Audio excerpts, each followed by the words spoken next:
Welcome back, dear viewers, and now I'm pleased to be joined by our distinguished guest in the studio, Ms. Almas Abu Qammaz, who is a lawyer and attorney. Would like to welcome you once again on the show. Thank you for having me. Of course, thank you. It's always our pleasure. Now, would like to shed light on, first of all, we like that you are coming and spreading awareness about, especially, your field.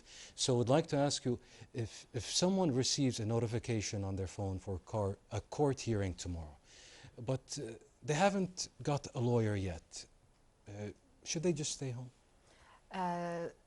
A good question for our viewers and to spread awareness as well. So absolutely not. If you get a notification through Sahel application, you should definitely attend the courts, because if you miss attending the hearing, then the judge might only hear from the other party, and you will miss the chance to ask to postpone the hearing. So I advise you to, just go and attend the court. Is attendance more important than being fully prepared? Definitely, because when you attend in front of the judge, you can always ask to postpone the hearing to hire a lawyer, right? And this will give you a chance to notify the judge that you are not prepared, but you are available to attend in courts. What about missing, let's say, a session? Would that be so bad? Yeah, we can say that, because if you miss a session, you miss the right to, submit your proof or defend yourself as well. Right. So how can someone be sure where they need to go in courts? So on the Sahel application, you go to the court's calendar when you get the notification. You can check all the details over there, like the court building, the floor, and the courtroom. So I suggest you go to courts like 20 minutes prior to your hearing. So in order for you to check the list of the attendees, and your name must be there. So it's very important for you to be there on time in order for you not to miss being in front of the judge. Right. So are the court notifications that we receive, are they always clear, or can they be confusing for first-time attendees? I totally understand. For first-timers, it might be confusing. So there is an information desk in the courts. Like, you can visit any court before the hearing once you get the notification, because they would send it to you prior the hearing, like for about two weeks or a week. So you should go check the information desk, and they would give you all the information of which court, which floor.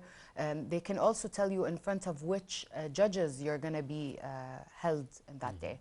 Right. So I'd like to address especially the first-time attendees. Sometimes an inexperienced person, it can be an intimidating experience. So, maybe you can tell our dear viewers, what should they take with them? Is there something they need to do, prepare, take like paperwork maybe, something like that? Okay, so usually the first hearing, once you get the notification and you appear in front of the judge, even if you have a lawyer that will attend on behalf of you, they will always ask the judge to postpone the hearing, to print the documents in order for them to understand what the other party has submitted, for them to, collect all the things that was submitted against you and prepare your defense. So usually the first hearing is just attend, be there, to just request from the judge to postpone, to hire a lawyer, and request to print your files. Is there assistance available in the courthouse, and what's the range of their help? Like, what do they help in exactly? In courts, it's very helpful. Like, you can find, there's an information desk, as I mentioned, and you can always find also lawyers over there that you can, ask or show them your Sahel notification, and they will guide you. Right. Yeah. So when the opponent says something that is clearly not true in the court, why shouldn't I react immediately? Look, reaction is a human nature, I understand, but when you react immediately, you don't know what you're saying in front of the judge. So some things may be taken against you, which we don't want that happening, right? So stay calm. hold yourself and just the first hearing, just request the judge to, postpone it for an attorney to attend on behalf of you. This is my, sole advice. Yeah. Is it fair to say that reacting emotionally can weaken my stance legally, or maybe the court sees how passionate I am about the subject and think maybe he's right? No, look, I think a lot of people misunderstand the court hearings. So the judge is not there to listen to your story. Right. He's there for evidence, substantial proof, like they need to be documented. And when you do not submit any documents to the judge, he won't take it into consideration. And sometimes it may affect your case and your stand in this case, right? It might get against you, right? So in courts, you just need to submit documents so that the judge can keep it in your file and study it later. And that's why we appreciate having you here, because we understand that the courts are very structured, even though it might be intimidating to our dear viewers watching at home, but there is a methodical structure there, and it's there for a purpose. And we thank you for spreading that awareness and dedicating your time for our dear viewers. Now, I'd like to ask you then, as a follow-up to that, what is the correct way to challenge a false claim? As I mentioned again, if you want to challenge a false claim, you need to submit your substantial proof to the lawyer, okay, or to some, a consultant, legal consultant, and they will put it in a file for you, a formal file that you may submit it in the next hearing to the judge. Right. But do not submit anything before knowing what the other party claims. So you never know what exactly they are, they are asking for. So does the judge think I'm agreeing with a lie if I don't argue back? Right no, then? Definitely not. Yani the judge knows in it's the procedural way, right? So the first hearing is usually for someone. Someone has to appear so the judge can understand. Oh, they are serious enough to this case, and they are looking forward for another hearing to submitting their defense. So just don't react. That's the most important thing. As we mentioned, it may be against you. So, if I can't argue the facts, what exactly should I say when the judge asks me about my requests? Yeah, simply, Your Honor, I need to postpone this hearing to hire a lawyer, and I request to print the documents as well. Is clarity more important than legal terminology in that moment? In that moment, yes, clarity is more important because you are not a lawyer, so you have no legal terminologies. Right. So just be clear with postponing, and just don't say much so it won't be held against you. We have a lot of instances in courts where we see it on daily basis where people would attend in front of a judge and they would just speak, and sometimes the judge will, just take it as a defense, and he would postpone it to a verdict. Wow. Yeah. So silence can be golden? Yes. Yeah. In this situation, yes. Yeah, right. Just be silent. Well, with that, of course, we'd like to pause there as we do have a report to show our dear viewers. Dear viewers, please stick with us. We'd like to take this short break, and we'll be right back. Stay tuned. Welcome back, dear viewers. If you're just tuning in, you're watching AziadiQ8 on KTV2, the family channel. I'm pleased to be joined once again with attorney Almas Abu Qammaz. Now, we'd like to move on to a different question. What if, let's say I am in court and I have the proof on my phone, like a message or a photo. Can I just show it to the judge? Absolutely not. So the judge will never take your phone and look at your proofs. You always have to submit it in a formal documentation to be printed and submitted to courts. Otherwise, don't give any devices to courts because you might get embarrassed. Right. So let's say if I don't go through those official channels, can informal evidence be rejected then? Informal, you mean by not like documented, showing right? the picture on my phone? No, that won't be admissible. Like the judge won't even look at your phone. He's gonna tell you to keep your phone away. Right. Okay. Yeah. Yeah. So speaking of admissible, I just remembered, you know, some people question this because it differs from the United States law and Kuwait law. We see it sometimes on TV shows with courts, but are sometimes the, you know, the recordings on somebody's phone, is that admissible? Like what type of recording? So now we entered a different type of story, you know, like if you record, like you have cameras in your office or in a public area, they need to be, you know, somewhere where it's noticed. You need to have a banner where it says this place is being recorded in order for you to use these recordings. But taking videos of someone else is completely not okay because it's a crime, basically.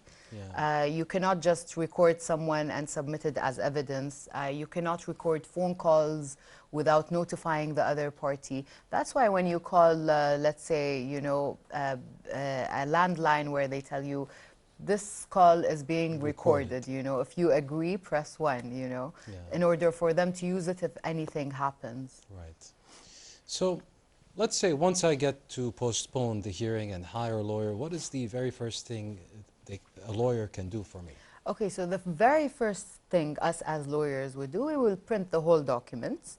We will study the file, and we will ask from our client to submit all their evidence, proofs, whether they were emails, messages, you know, anything substantial which we can put in their defense file, and then we can submit it to the courts. Why is it better to let a lawyer handle the procedure instead of doing it myself? Because a lawyer, like people don't understand, a lawyer is your key to the legal track, right? So you won't know how to submit these documents, put them in a formal documentation, write them with legal terminologies, articles of law. This is the lawyer's job to do, you know. So a lawyer is very important in any case whatsoever. Which poses a great question. Can someone do it without a lawyer? Is it legally?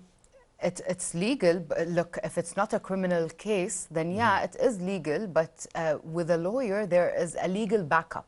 Yeah. Like the lawyer would advise you not to say this, or would advise you to put this as proof, would advise you, you know, and once you hire a lawyer, your attendance in court is not needed. Right, because you sign a paper. Definitely, it's a power of attorney where you give the lawyer, and the lawyer will attend on behalf of you. It is crucial to hire a lawyer because, as you said, the terminology, just navigating through court and all that procedure, the structure we talked about, it can be a bit overwhelming. Definitely, definitely. It's actually not only for regular people, like even us as lawyers, it's overwhelming.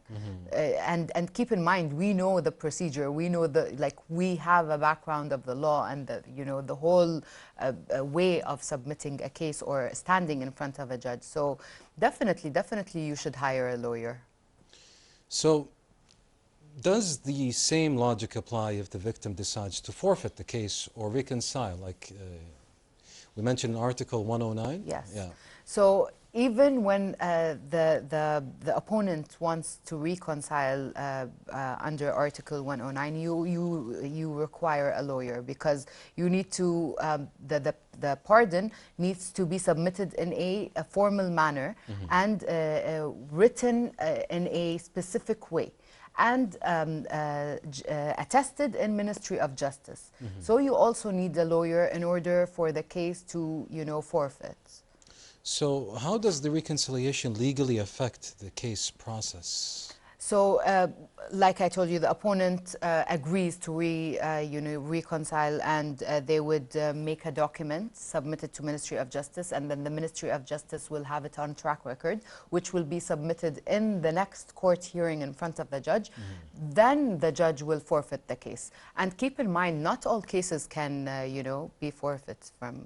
I was just about to ask, are there conditions where cases cannot be withdrawn? Definitely, like criminal cases. Some criminal cases, like, you know, killing, theft, drugs, maybe. Drugs, those are, you know, the government is your opponent, so they would never, you know, just forfeit the case.